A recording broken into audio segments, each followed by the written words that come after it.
بسم الله الرحمن الرحيم. السلام عليكم ورحمة الله وبركاته. ازيكم حبايبي؟ عاملين ايه؟ يا رب دايما تكونوا بألف خير. عملت كمية بدنجان مخلل حلو قوي يا جماعة، بطريقة جديدة وجميلة، ويقعد عندكم شهر في التلاجة. يلا بينا نشوف احنا عملنا الجمال ده ازاي. يلا يا حبايبي، بطريقة حلوة قوي قوي، بسم الله ما شاء الله. وتاني يوم بتلاقيه كله قلبه بنفسجي واحمر. يلا بينا نشوف، ولا حطينا بنجر ولا حطينا هرسة شطة ولا اي حاجة، انا حاطة فلفل احمر وفلفل اخضر بس. يلا بينا نشوف احنا عملنا الطريقة الجميلة دي ازاي. وحلو قوي قوي يا جماعة، وبيفتح النفس في كل اكل. يا سلام بقى على جنب طبق فول الصبح او جنب العشاء، بيبقى حلو قوي قوي. جنب البيض وجنب الفول وجنب الحاجات دي بيبقى تحفة تحفة البدنجان. وبألف هنا حبايبي، وان شاء الله باذن الله هتعملوا بالطريقه بتاعت ام حميده، هتعجبكم قوي. وانا حاطاه في فخاره اهو، واحطه في التلاجة يقعد معاكي شهر كده في التلاجة. يلا بينا نشوف احنا عملنا الجمال ده ازاي. وبألف هنا حبايبي، يلا بينا. بسم الله الرحمن الرحيم. السلام عليكم ورحمة الله وبركاته. ازيكم حبايبي؟ عاملين ايه؟ يا رب دايما تكونوا بألف خير. انا بقالي فتره ما صورتش يا حبايبي، لان كنت تعبانه شويه، والحمد لله انا بقيت احسن. وربنا يشفينا ويشفي كل مريض يا رب. وانتوا وحشتوني جدا جدا جدا، عشان انا ما صورتش من زمان، والله بجد وحشتوني. انا هنا هعمل لكم النهارده البدنجان المخلل بطريقه حلوه قوي. انا عندك هنا كيلو ونص بدنجان مخلل ومنقياه سرح زي ما انتوا شايفين كده. وطبعا بدنجان فيه لحمه، مش مثلا بدنجان من الضعيف قوي، لا، البدنجان اللي هو فيه لحمه ده بيبقى حلو قوي في التخليل يا جماعه. وعندي هنا الفلفل الاخضر، وهنجيب ليمون وهنوضب خلطه حلوه له قوي. عندي الفلفل الاخضر هنا، ايه، الفلفل الاخضر والاحمر. هنعمل خلطه جميله له قوي. هنا حطيت ميه تسخن على النار اهو، عشان ايه، نسلق البدنجان. الميه بدات هتغلى اهي. هنحط فيها البدنجان دلوقتي. وهنعمل لكم خلطه بدنجان حلوه قوي، بدنجان المخلل. وبألف هنا يا حبايبي. وكل سنه وانتم طيبين، وربنا يبارك فيكم ويخليكم يا رب، وما تحرمش منكم ابدا. وبتمنى منكم تدعوا لي ربنا يشفيني، انا واللي زيي، ربنا يشفي كل مريض يا رب. هنا الميه خلاص سخنت. هنبدا نحط بقى البدنجان. بسم الله الرحمن الرحيم. اللهم صل وسلم عليك يا حبيب الله. هنا هنحط في الميه حبه ملح، بحيث الميه تبقى ايه، يعني حادقه برده شويه كده، ما تبقاش عذبه. وهنبدا نحط البدنجان كده اهو. في ناس بتحط بنجر ومش عارفه تحط ايه، انا هعمله لكم طبيعي كده، ولا بنجر ولا اي حاجه. وبيقعد يوم واحد في الميه بتاعته وفي الدقه بتاعته، وتلاقوه قلبه احمر وجميل. مش محتاجه ان احنا ايه نحمره باي حاجه. بيطلع لونه بنفسجي كده في القلب، وبيبقى تحفه يا جماعه بالطريقه الحلوه دي اهو. هنسلق البدنجان كده وايه، ونشوف هنعمل ايه مع بعضنا في البدنجان المخلل النهارده. اللهم صل وسلم وبارك عليك يا رسول الله. صلوا على النبي يا جماعه، ناخد اجر انا وانتوا. صلوا على النبي كتير. اللهم صل وسلم عليك يا رسول الله. هنبدا بقى ايه، نغطيه كده لحد ما يغلي. مش هسويه قوي عشان هو هيغيب عندنا. عامله كميه كبيره، اعملي طبعا زي ما انت عايزه. اعمله نص كيلو، اعملي كيلو، زي ما انت عايزه. انا عامله من كيلو ونص ل2 كيلو الا ربع كده، تمام. فهغطيه ياخد غلوه واحده، وبعد كده هطفي عليه واسيبه يبرد على ما اكون انا ايه عملت له الخلطه بتاعته.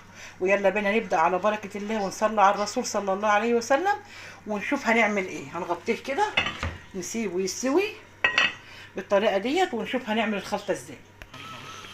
يا حبيب قلبي، بسم الله الرحمن الرحيم. اللهم صل وسلم وبارك عليك يا حبيب الله.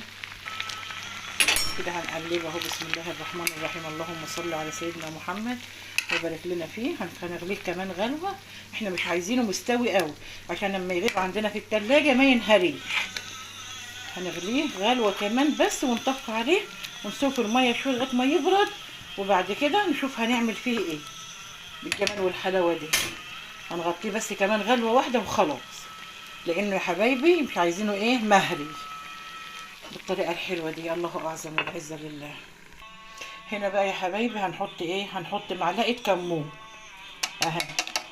وهنحط بص التوم المفروم، انا طبعا عيناه في الفريزر اهو. هنحط التوم المفروم ده، يعني هنحط قيمه راس توم متقشره بالطريقه الحلوه دي. بسم الله الرحمن الرحيم. اللهم صل وسلم وبارك عليك يا رسول الله. على فكره انتوا وحشتوني جدا جدا جدا. ايام ما كنت تعبانه، والله كان نفسي اصور لكم، بس كنت تعبانه مش قادره اصور. كده التوم اللي انا عايناه في الفريزر معاكم، عاملاه معاكم.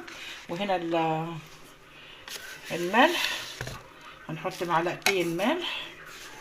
بسم الله الرحمن الرحيم. بالطريقه دي معلقتين ملح كده، تمام. وهنحط الفلفل. طبعا اللي ما عندوش فلفل كده وعنده هريسه شطه يحط، عنده فلفل زي ما انا عندي كده ونعمله بدل ما يبوظ الفلفل اللي عندي كده، بدل ما نطلع الهريسه نعمل الفلفل اللي عندنا الايه، الفلفل الاحمر على الاخضر ده بالطريقه دي. وهنضربهم كله في الخلاط، الثوم والكمون والملح والفلفل، تمام. هنجيب بقى ليمونه كمان اهو يا حبايبي كده، هنحط ليمونه انا شلت منها البذر كده، نحطها بحالها كده. وهنضرب كله في الكب بالطريقه دي. بسم الله الرحمن الرحيم. اللهم صل وسلم وبارك عليك يا رسول الله. نضرب كله كده بالطريقه الحلوه دي. بسم الله الرحمن الرحيم.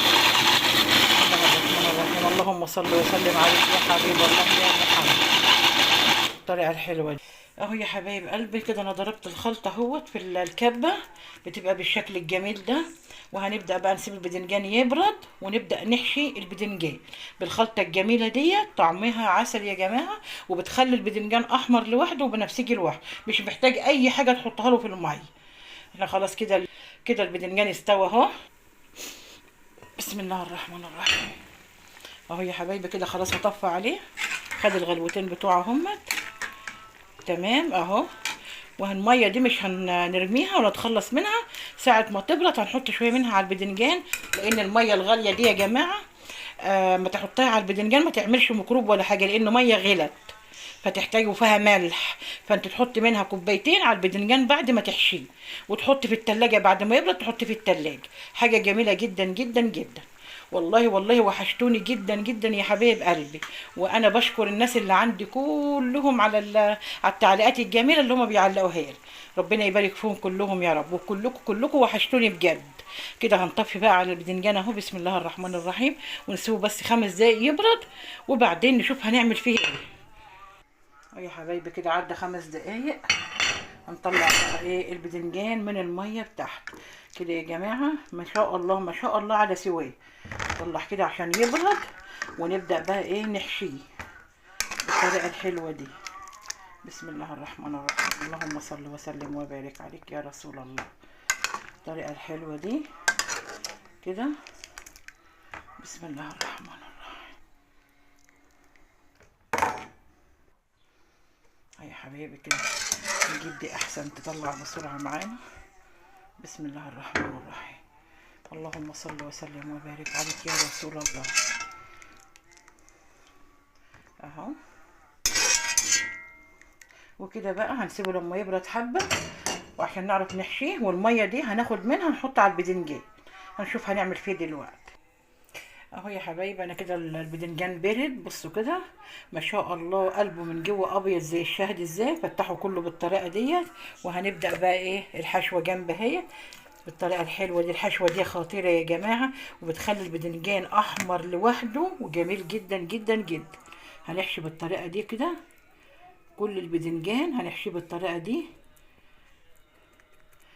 بالطريقه الحلوه دي. هنحشي كل البدنجان بالطريقه دي كده، تمام. وهنقفل كده بعد ما نحشي نقفل كده. شكل البدنجانه محشيه كده. هخلص كله هحشيه بالطريقه دي وارجع لكم. اهو يا حبايب قلب انا كده حشيت البدنجان كله. بسم الله ما شاء الله بالجمال والحلاوه دي. بصوا يا حبايبي اللهم صل وسلم وبارك عليك يا رسول الله. تاكلي كده احلى بدنجان من ايدك بالطريقه ام حماده ديت. وعند الميه الغاليه اهي هحط برده شويه هنا علشان الميه دي يا جماعه هي اللي هتحفظ المخلل. هنا ليمونه برده هعصرها على الوش كده اهو. عصره الليمونه دي حلوه قوي، بالرغم ان حاطه ليمونه على الخلطه بس هنعصر كمان ليمونه كده بالطريقه دي. ونحط القشره كمان اهي. عصره الليمونه ديت بتخليه جميل جدا جدا جدا اهو بالطريقه الحلوه دي. وهنفضي عليه شويه ميه اهو يا حبايبي. بسم الله الرحمن الرحيم. هنحط شويه ميه كده من الميه اللي احنا سلقنا فيها عشان دي نضيفه وحاطين فيها ملح. هي دي بالميه دي هتحفظه بقى في التلاجة، يقعد معاكي اسبوعين 3 شهر. تاكلي احلى مخلل البدنجان بطريقه ام حماد، بالطريقه دي بس كده. حتى بعد ما يتقرب يخلص بتلاقي الشرشه بتاعته الميه اللي جوه دي تحطها في طبق تاكلها بالمعلقه كمان بالطريقه الحلوه دي. وطبعا حطها في فخار، الفخار ما بيبوظش اي حاجه يا جماعه، خلف اي طبق كده هنغطيه بطبق واحطه في التلاجة وتطلعي منه كل يوم بسم الله ما شاء الله اللهم بارك زي العسل اهو. تطلعي منه كل يوم وانت بصي مبسوطه قوي. بصي يا جماعه قلبه جميل، تاني يوم بقى يصبح الصبح تلاقي قلبه بنفسجي عاطل حمار كده بالطريقه الحلوه دي. واحلى طريقه للمخلل البدنجان بتاعت ام حماده بالطريقه دي، حلوه قوي قوي قوي قوي اهو. وبألف هنا يا حبايبي، واللي يجوا الفيديو يحط له لايك واشترك في القناه عشان يوصلوا كل جديد من اختكم ام حماد. ودايما اشوفكم في كل جديد يا حبايب قلبي باذن الله، اقدم لكم كل حاجه حلوه باذن الله. وانا بعتذر جدا ان كنت تعبانه، وادعوا لي ربنا يشفيني ويشفي كل مريض يا رب. ودايما اشوفكم على خير، وان شاء الله نقدم كل حاجه حلوه باذن الله. مع الف سلام.